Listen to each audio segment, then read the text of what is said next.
Yan, may bagong harvest po ako ito. Yan, bagong pitas po yan. Tsaka ito. Hindi ko na po pinutol-putol para maganda pagtingnan siya.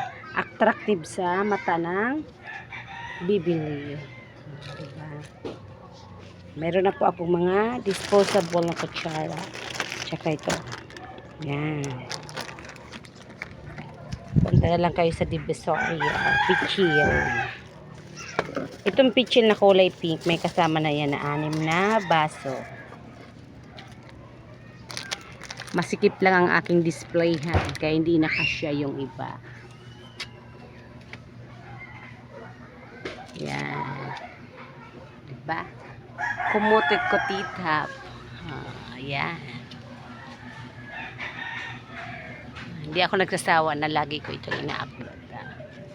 Abangan lagi ang aking mga bagong paninda.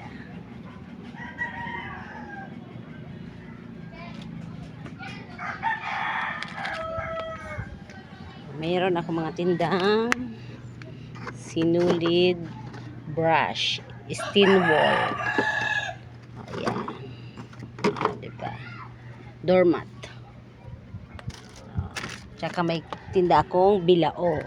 Ayan. Nigo. Ayan, ito.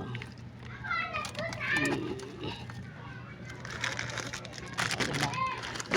O yung mga alangan na maghahanap na magagamit ng mga disposable, eh mayroon ako. Yung walis tambo ko yun. Yung. Ayan.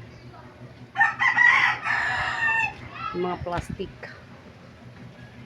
Pambalot sa uling, bigas. Ayan. Meron akong disposable na baso. Diba? 80 lang yan. 80 ang isa mo. Diba? Makakapagpili kayo. Magaganda ang aking mga pantalon. Illustration board. At meron akong isang sakong uling. Ang isang sakong uling ko is 350.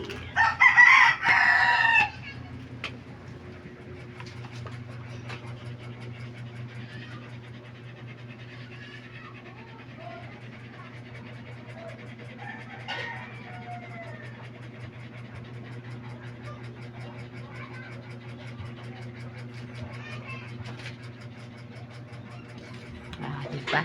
Abangan sa susunod ko ano naman ang mga aking mga bagong update at paninda.